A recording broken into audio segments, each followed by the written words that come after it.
This is, possibly without a doubt, the best Skyrim mod, and it's not even for Skyrim.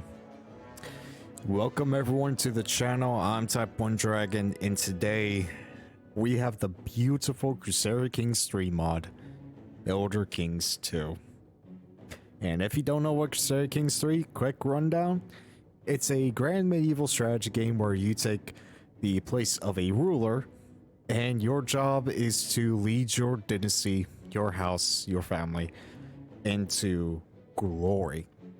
And where this is a grand strategy game, a lot of RNG can happen. A lot of story generation can happen. So what do you get when you take the grand strategy and story generation of Crusader Kings 3 and mix it with the lore of the Elder Scrolls? You get this beautiful mod.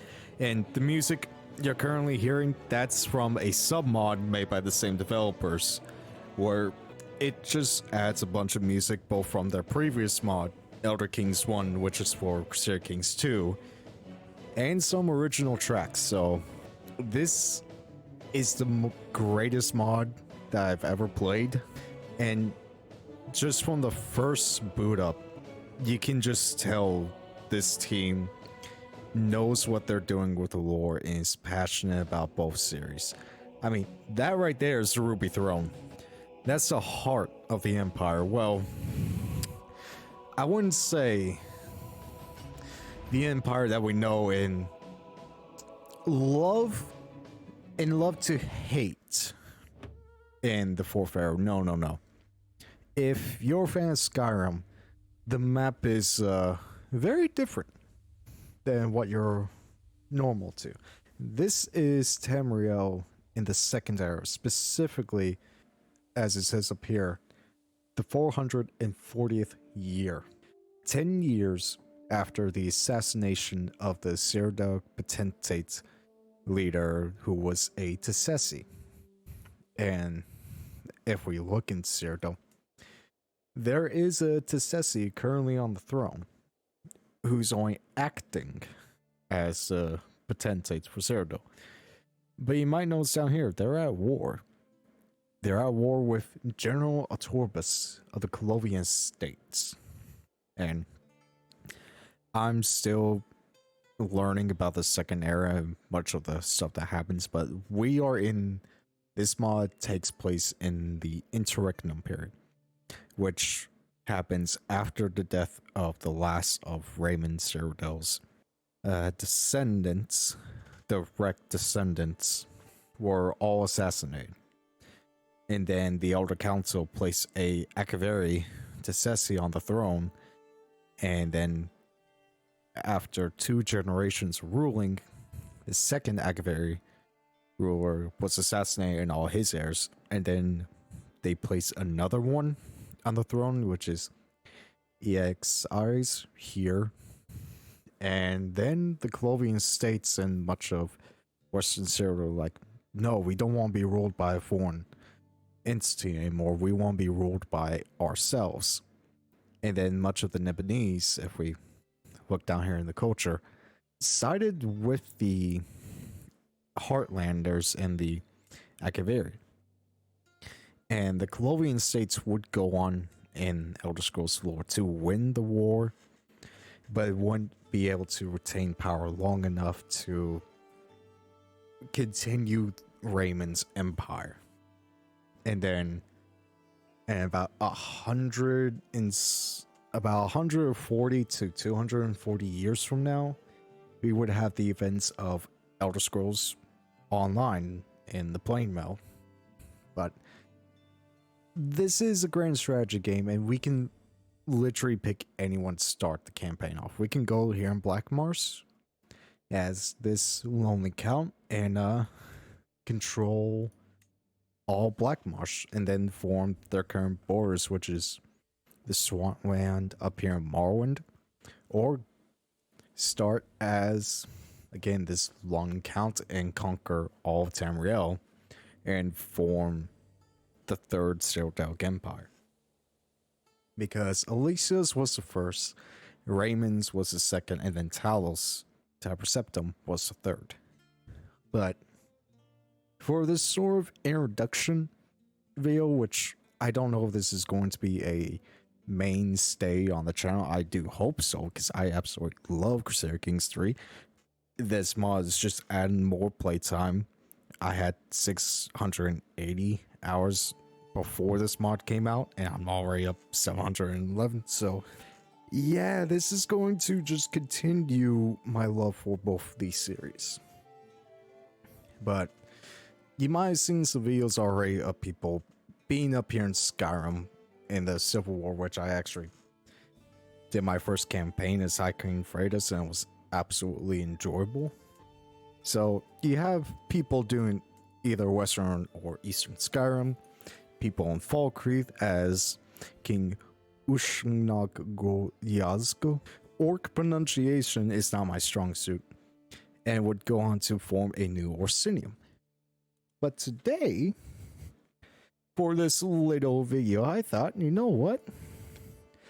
How about we play as someone in the Reach? Not this guy, but this guy, but not really this guy. For you see, we're going to make our own character and just see how far we can go in about 10 years time. You might be saying 10 years, that's not long. In this game, 10 years can make or break a run. So I'm going to make my own custom character. I am going to say I'm going to make him a little bit powerful, mostly because we're bordering some pretty strong people.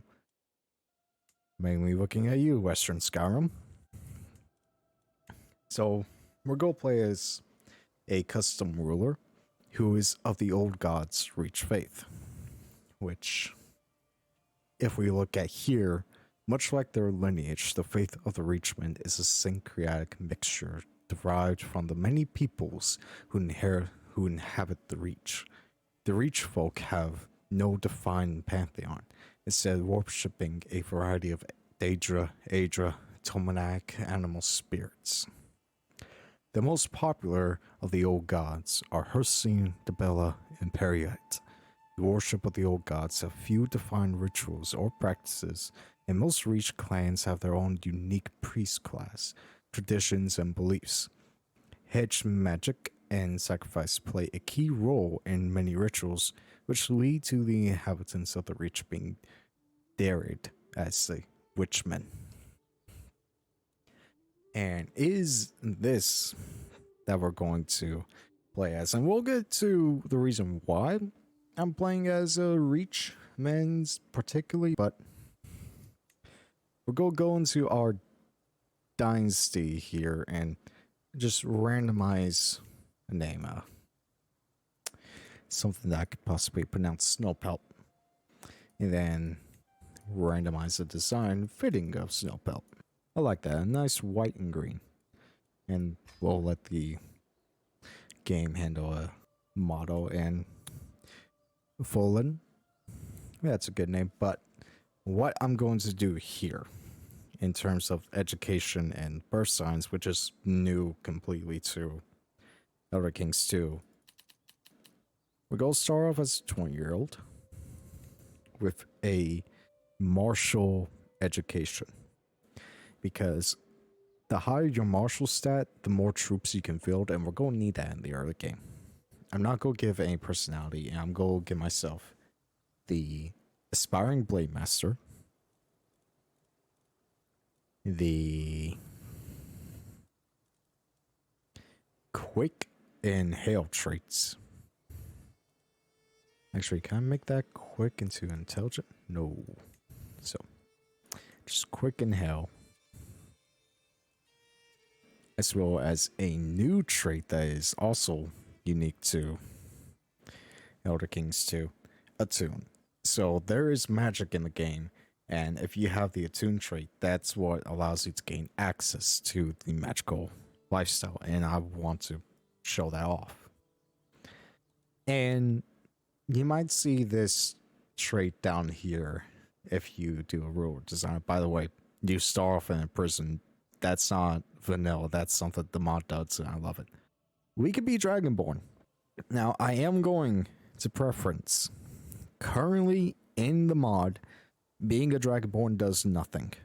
There's no special events, there's no special decisions, and being a Dragonborn is solely a genetic trait, which gives you everything that you currently see on screen and does absolutely nothing. I'm still going to take it because it is a good trait, and in case people ask, hey, why didn't you become a Dragonborn? They can look at this part of the video and the rest on and know why. Because it currently does nothing. There are plans to do stuff, but currently it does nothing. Because the presence of the Dragonborn means, hey, you have a rightful claim to the throne. Sit on it. End this madness. Because that's what stopped the interregnum, was Tiber Septim came in, was proven to be a Dragonborn, sat on the imperial throne with the Amulet of Kings, and ended the interregnum, conquered all of Tamriel, and ushered in the Third Era and the Third Sildaric Empire. Now, birth signs. Just like in the games, depending on what day you're born, you get a unique birth sign. Well, what month. And they all have some pretty good effects, ranging from intrigue bonuses and health, fertility, attraction, opinion, diplomacy and stewardship, arcane and learning, intrigue and learning, martial and medium health, steward, learning and arcane, which honestly, that might be the best one, in my opinion, because the higher your stewardship, the more domain you can have, and the more domain you have, the more money you can get. The more money you can get, the more troops you can field, and it's just a constant steamroll from there. The more you have in your domain, the more money and men you can get, which means the easier time you'll have in wars. Diplomacy and health, steward and intrigue, learning and medium health boosts and arcane, intrigue +2, and martial intrigue. And since we still have some extra points, I'm actually going to increase my stewardship. That'll be fine. And right, I didn't select the birth sign. There. And just to randomize the appearance. There we go. So, what can we do as a Reachman? Well, currently it won't show up because we're not independent, but once we are independent, we'll get a major decision here called Form the High Kingdom of the Reach, which basically requires us to take all of this kingdom, all of this kingdom, all of this kingdom, all of this kingdom, and possibly Hafengar, and a little bit of Worthga. Worthga? Worthga. I'm gonna say Worthga. So, as a Reach, starting out, we want to conquer the Reach, which is all of this. Which is the Clan Cid of Carthold, Cinderheart, Sungard, Thornroot, Markarth, Skarkan, and the Crow Eye, and Khazor. So we want to take all of that, even though Khazor is part of Hafengar, we still need that for the decision. And I did a little bit of a test run before starting the video, and things were going well. So, what are we going to do? Well, in Crusader Kings 3, you have lifestyles, which the more you go down, the more perks you can get that will better benefit your character.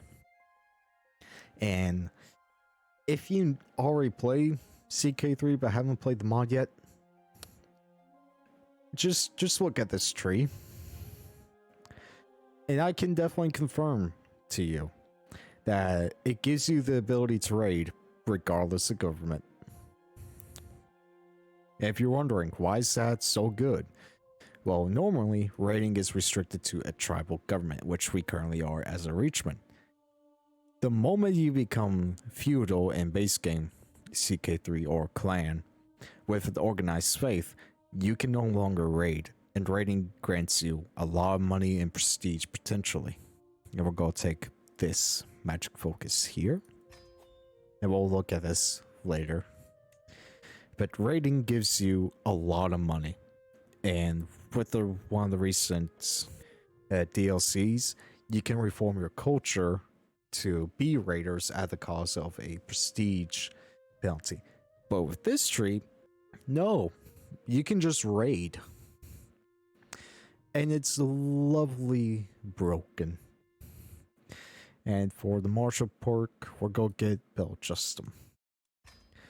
Now, what I usually do when I play CK3 is, depending on how old my ruler is, I go down this tree here in lifestyle where I get whole body. This allows you, after you get all the perks, to potentially live up to be past 100 years old. Well, in this game, you can live way past it and pretty easily, might I add.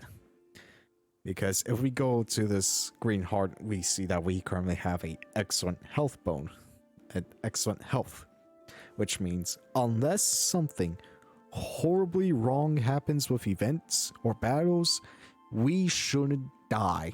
Unless someone also wants us murdered, but we shouldn't. We should be fine.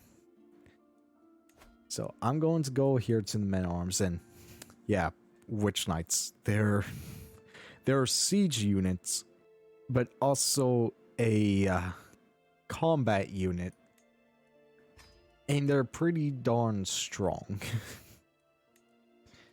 Seriously, this mod's just absolutely amazing. And I'm adding footmen because if we go up here to soldiers, we start with 310, and we are a vassal under this guy here. So we want to have a stronger military than him, so that way we can overthrow him and become independent.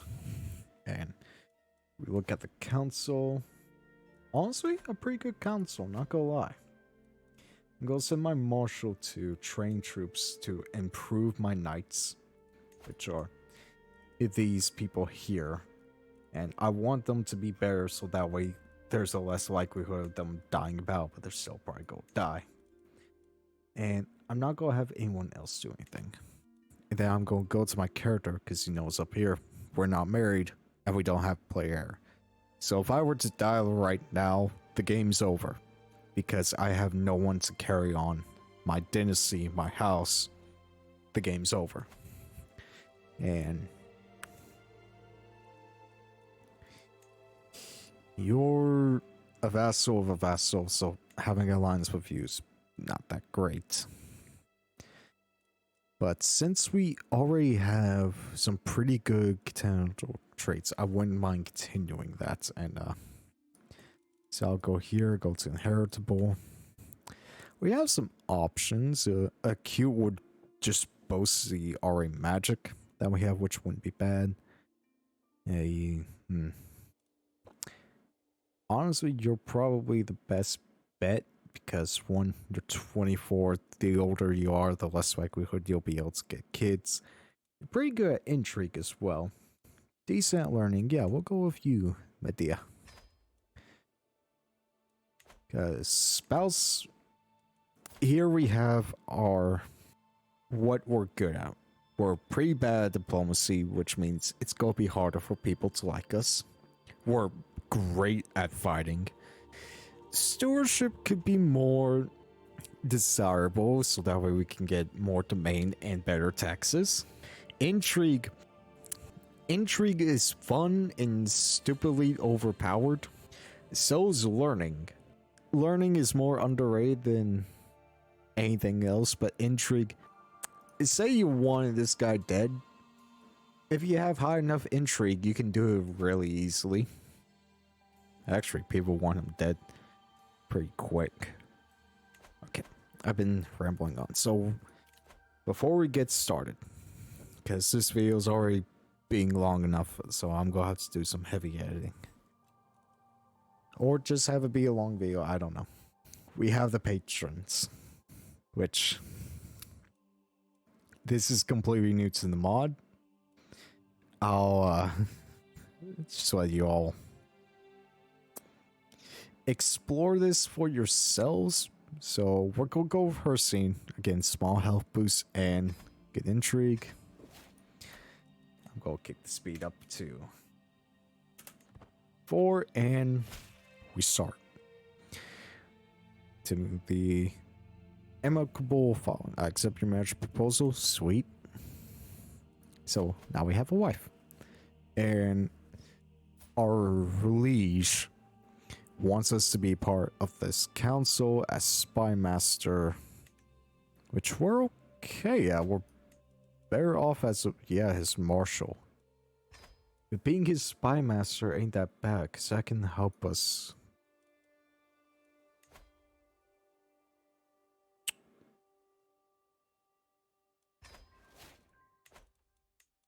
We're just gonna let that run in the background.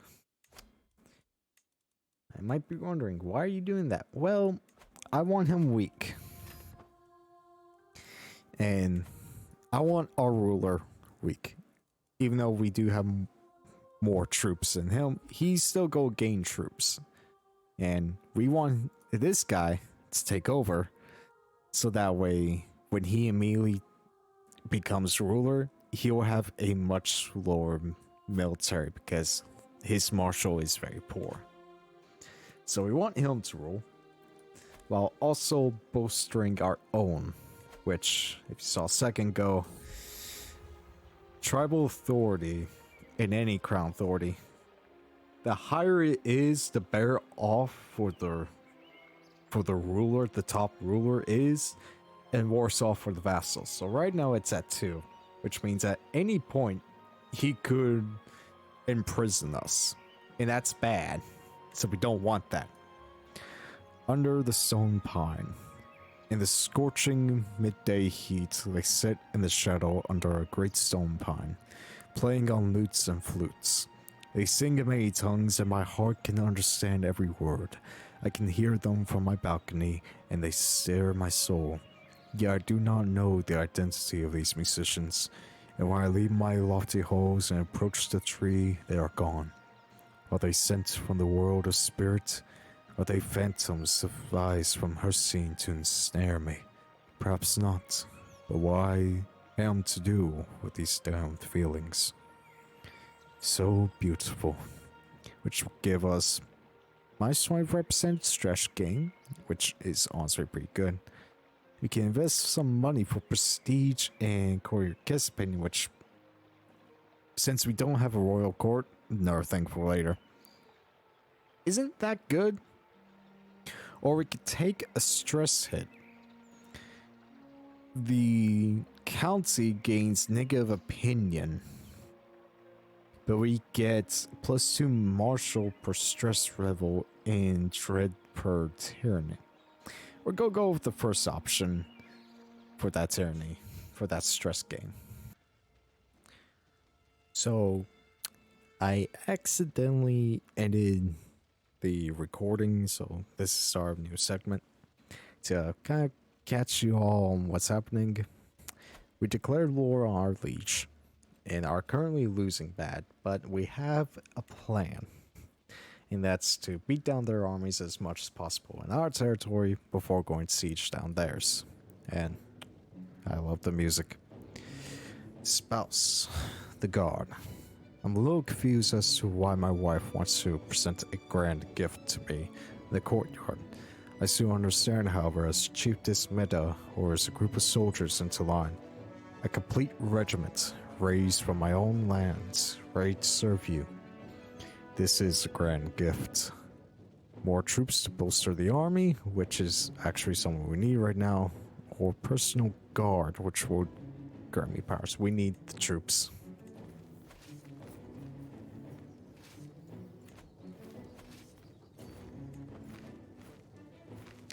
So, the only way The only reason they're winning is we lost a few battles in their territory, and they have ticking war score.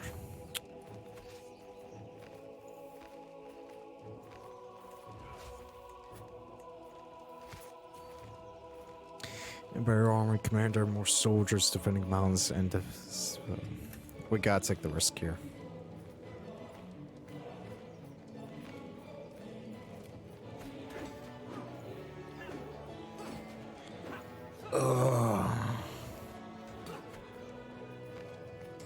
And the test game I did, we would have already won the war, but I'm just playing bad.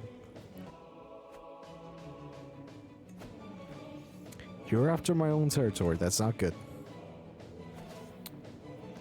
So, oh, now's our chance.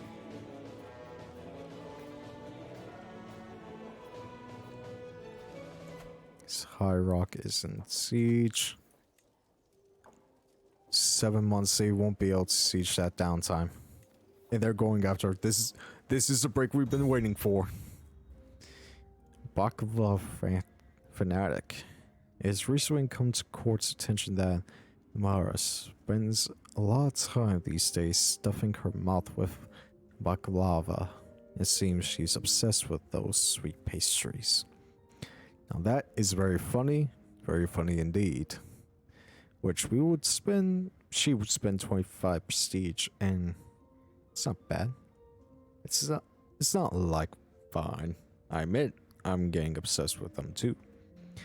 We would spend a lot, 50 prestige, gain a friendship with her, and for the next 10 years gain stress. I see that as a complete win. Okay. They're sieging down the capital. That's 8 months. Yeah, we got this. We got this one. Okay. Like a candy store. Recently, I've gone to the habit of eating a bit of candy here and there. There's a snack. There as a snack. However, it would be nice if I had a more convenient way of storing it, so I wouldn't need to have my servants search my residence for some of it. One of my mates suggested I use one of the jars we had at home to hold the candy. That way I can keep it in a safe and dry place. And if I wanted, I could carry it with me into different rooms or even on short trips. She then presented me with a small gift. A ceramic jar she found in my kitchen that she felt would suffice for this purpose. So this is not part of Elder Kings 2 or Crusader Kings 3. This is from the Viet mod, which just adds more events to the game. And tiny health penalty, but stress and gain minus 7% and loss but 7%. So we can become the owner of the jar or gain prestige. Since we lost 50, we'll gain 50. Events like that from the VMR just aim to help you gain some trinkets until you get some yourself. Okay, 5 months, 6 months. Our wife is pregnant again, and we have a son, Agvar. He's just Dragonborn. We kind of want more traits, so he'll probably end up getting disinherited. And come on. Okay, that's that war done just in the nick of time. And that completely invalidates your war. Which, now that we hold Briar Rock, once we form the Skyhammer Duchy title, we'll be able to access a new event. But since we have enemies literally all around us, we're going to swear fealty to King Balder of the Reach for religious obligations. Can we get cultural and religious? We can. So with the mod, they add a new government type, which is autocracy, which means vassals are a lot stronger. So I feel fine with gaining both religious and protected culture. And that would also protect us from outside threats, which means no one can directly declare war on us without declaring war on our liege, but we can still declare war on people outside of our kingdom's territory, as well as people inside the territory, which is what we want. And war against tyranny. Let's I could join that war, but since he's allied to the king of Whiterun, I don't think that's a good idea. So I'm going to declare war on you. I don't have a Casus Belli, so can I raid inside my territory? Oh right, Liege has war court. I can petition. I'll go ahead and do that. Send bailiffs. So that will definitely help with control. And I'm escorting to King Baldur's throne room, where he beckons for me to approach and address him. I carefully describe the problems my fiefdom faces, resistant to my authority and beset by vagabonds, and request assistance in restoring order. After listening to the speech, he smiles warmly at me and states, "Absolutely, vassal. I shall dispatch my agents immediately to help care for this matter." Thank you, my liege. He spends 50 gold. I gain some renown and 10 royal bailiffs for 5 years. Popular payment minus 10, but county control growth plus 3 a month. That's definitely going to help because, yeah, control is not the greatest right now. We'll start by getting the capital first. And then, oh, I need ooh. As Marshal, that's going to help us a lot. Because being part of our liege's council, as a Marshal, we gain plus 3 powers, minus 15% armor gold maintenance, levy size plus 15, and Martial lifestyle experience plus 15. Which, after we get some more perks here, we'll definitely go into this fun tree. So, for the time being, we're going to do some raiding because we need the money. And no one around us can offer us money. So instead, we're just going to declare war on this guy, take his county, so that way we can raid further on down the line. I love this mod, but actually we can then fortify our walls. Yeah, we'll actually do that, because it'll make it harder for them to siege. But Snake the Captain. Oh, he actually won. As the 2 times Arturibus and Ixaris were raid set fire to Cyrodiil to crush the other, it seems that fate decided to find a somewhat peaceful resolution to the conflict. As news of the death of Ixaris reached the banks of Ramira, the Elder Council dispatched envoys and small retinues to assume control over the important political buildings before declaring the Akaviri potentially destroyed. As the war is now over, allies of the warlord are back to their castles, and the supporters of the late potentate are hoping that nothing will happen to them. A surprising peace. Okay, so in some of my previous games, he ended up dying, he ended up staying alive. And now Cyrodiil has imploded. With some oddly nice borders. I'm actually proud of the AI. It's oddly nice for now. I dare not look in Alnor. Oh, and for people curious, that is Yakuda. Or what's left of Yakuda. I know in the previous mod you can visit Almeris, Akavir, and parts of Atmorum, and in time I think the devs do plan to go into Akavir. So yeah, keep an eye out for that. And I will definitely be leaving links to both their Discord and Reddit in the description. So if you want to learn more about this wonderful mod, you have the resources right there for you. And we're about 4 months from winning the war. Not bad at all. And then it's all about getting enough gold to become the Duke of Skyhammer and a brewing troublemaker. While I have come to expect mischief from my son and heir, Agva, his creativity keeps me on my toes. When it's not a prank, it's a brawl. A disgruntled tutor or Gray's niece from an adventure gone wrong. So he's rowdy, which means he has better martial and intrigue perks and would greatly benefit from a martial intrigue education.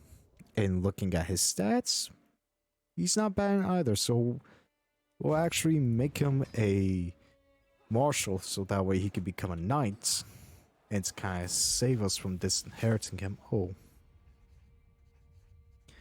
Takes me a moment to recognize Kikla.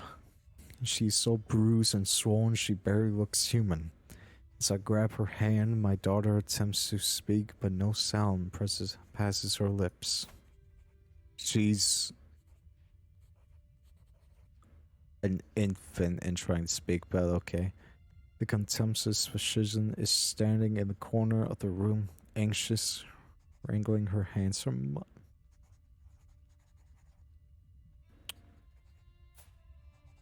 What did you do to our daughter?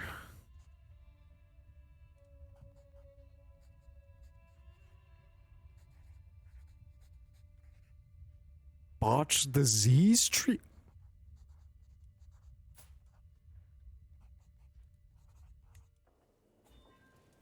Okay, she's fine. She's just ill. For our daughter's sake, you better hope she gets better, and you better be better as a physician. And man, things just keep going bad to worse. Okay, we might actually. Okay. So, one of these wars could absolutely cripple the Reach and pretty much imploding this entire section, which is good for conquering, but bad because we won't have anyone to protect us unless we go into Western Skyrim. I don't know which is better or which is worse. And that's the end of the war. Can't ransom you. Can't ransom you, so we'll just end the war there. And you're defending from. You're fighting 2 wars. So to kind of help alleviate. Yeah. Well, first we need to let the troops rest. Try to get control under control. And we are now culture heads, so if we go to the culture tab here, we are being exposed to battering rams, which ain't that bad. But we're trying to research planetary assemblies, which would take 54 years. So if you see one of the innovations with a blue box, click on it, because that will allow you to research it much, much faster. Because you're focusing on, because here you see that it's going to be 41 years, but now it's 24. And also the higher your learning stat, and again, another reason why learning is one of the best trees. If you go into the scholar focus, pick up the scientific perk, and then get down to, well, just pick up the scientific perk. You gain plus 35 cultural fascination. So culture is pretty good because of greater your culture innovation, the more you'll be able to outpace other people. And why are you attacking me? Oh, right, because I'm technically not part of the war against tyranny. Okay, you know what? I'm gonna join the war. Because they're attacking my territory. I can't have that. It's already a mess here. It don't need more. Plus, it will help us get good on the King Soul, the partition of Skyrim. So, in the mod, at the early start date, you have the partition of Skyrim, which is west of Skyrim and east of Skyrim. That separate after the death of this guy here, who is Rhae's father, so she's rightfully the High King, the High Queen of Skyrim. But he's like, no, your rule is bad. We're going to rule ourselves. And pretty much we have two high kings, two high kingdoms of Skyrim. So that's fun.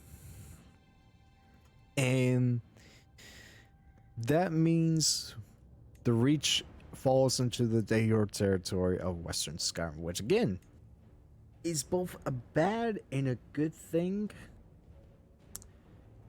because they will only try to conquer to us first, but if we become their vassal, we'll be able to conquer within and then potentially topple Western Skyrim from the inside out. Which might not be a bad thing to do, honestly. Let's go take down this army. I'll probably stop the video after the end of this. Well, I'll end the video once we become the Duke of Skyhammer. So now that we have our troops up again, ooh, I saw perk. We are now a master alterationer, and with that, we're going to switch over to strategic focus to help boost our martial. We're going to try and do some raiding again. So let's get the army together because we are strong, ape strong together. We're going to beat you so that way we can raid you. Okay, never mind. Orcs are strong because they have both pikemen and bowmen.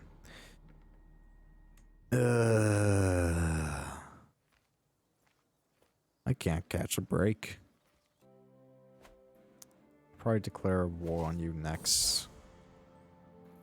A superstitious mind. Last time I saw King Balder, he was surreptitiously getting rid of my yellow. That is my yellow hat. I misread that. My yellow hat, because yellow is an ugly color for the people of my birth. Yellow is an ugly color, you say.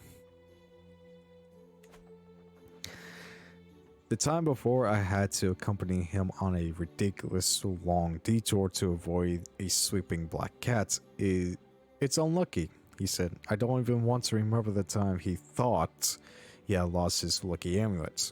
However, as I catch him throwing away half of my precious salt just because it had been spilled, I found my patience wearing thin. But what if it's all true? I become superstitious as well, which... How about no? Let me show you the error of your ways. You persuade King Balder to abandon his superstitions. He gains opinion on me, I gain prestige, and I gain a weak hook. Yes, we're not even going to look at the other options. Because the reason we want a weak hook, we could go to vassal contraction and make it to where we have guaranteed council rights for as long as he's king, and whoever becomes king after that cannot change the contract because it was recently changed. Shakus. Forehead move right there. Can't change. Wow, he's just getting completely destroyed. We might not have a Kingdom of the Reach soon. And we're almost towards the 10-year mark. And also becoming a Duke marking. Ooh. Learning +1 piety .1 a month. The Antediluvian Flute. Recently, a hunter in my realm went out hunting one day when he stumbled on a hole.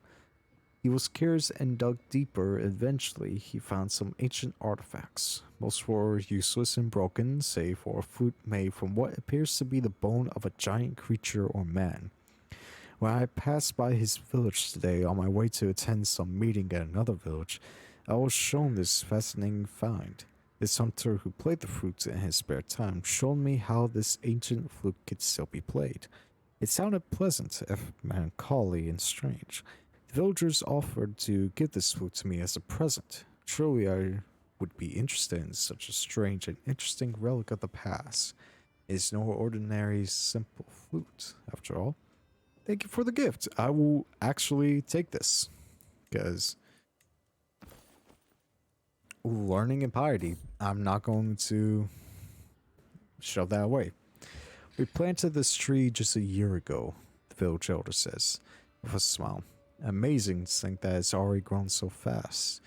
And I'm in a village on the outskirts of my territories, visiting the residents to discuss a few recent issues plaguing them, such as bandit raids and the like. The village elder was showing me around when we came across this young sapling. What do you think, my lord? He asked. I hope the tree will go to be big and beautiful one day. This is all thanks to the benevolence of Hussein. It's just a tree. Why make a fuss about? No, I hope that it grows big and beautiful one day. Incorruptible officials of Rockwatch. The officials of Rockwatch have gained a reputation for being honest and incorruptible, focusing on what is good for the community and not their own interests. Whether such an assessment is accurate or not surely reflects on me and my administration. Good. These offices set an example to us all. And I would gain... It's actually really good. Or I lose 25 gold and gain... We'll go with that. And we'll start developing in our county. Because the higher the development, the more taxes and men you get. Actually, I'll try and get that because that'll be part of my de jure territory.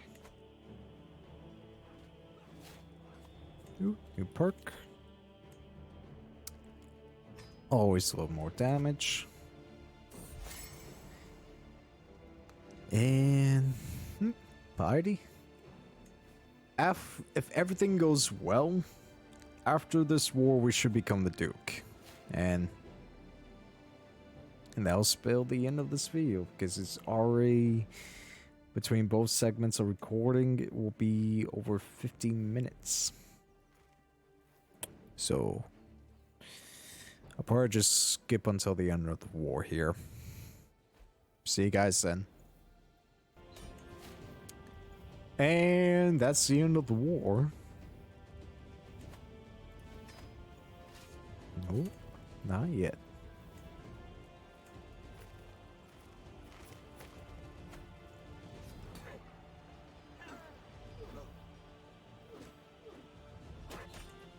Now, that's the end of the war. And since we got ourselves some enough gold, go here, go to the duchy, and I am now the Duke of Snowpelt, which is named after my own family. Not go argue. And since we now have a duchy title, I can go over here to Ravenhall and grant it to Nobleman of the Reach. Same over here for Vathum, grants it to another noble. Then go over to the council and... Okay, you are definitely my steward now. And...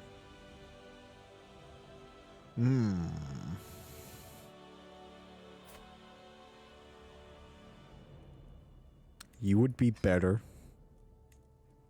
And you would also be better as my spy master.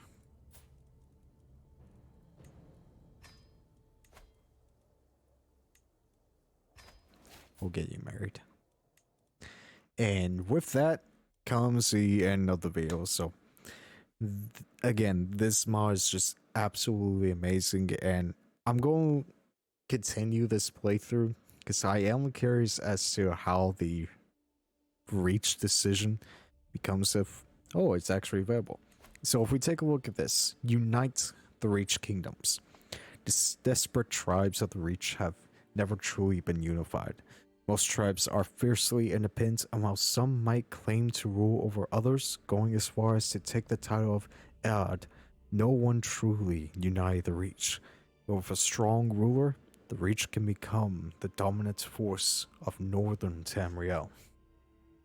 And with that, we would gain the High Kingdom of the Reach. So we would make an empire title through this decision. And the kingdoms in various regions of the Reach will become de jure vassals of the Empire of the Reach. If held, the following kingdoms will become de jure part of the Reach: Hrothgar, Falkreath, and Haafingar. So here, up here, and over here, which I'll probably actually get to. But to form the High Kingdom of the Reach, we need to completely control the Eastern Reach, which is all of this. Control the Western Reach, which is all of this. Control Northern Reach, which is part of the Eastern Reach. And then control the Southern Reach, which is all of this. So to put that into perspective, kingdoms, we need to control Dragontail, Elnha, Evermore, Faerun. I'm going to control Haafingar no matter what, and become the ruler of the Reach. With the potential expansion into Hrothgar and Falkreath to make one big empire. And that's something I'm definitely going to try and look into. But if you all want to see this series continue, please let me know. I'll probably make a second video anyway, but let me know if you want to see more of this on the channel. But with all that said, I've been Type 1 Dragon. This has been Elder Kings 2, the best Skyrim mod since Skyrim modding began, and it's not even for Skyrim. Until next time, stay safe out there, everyone.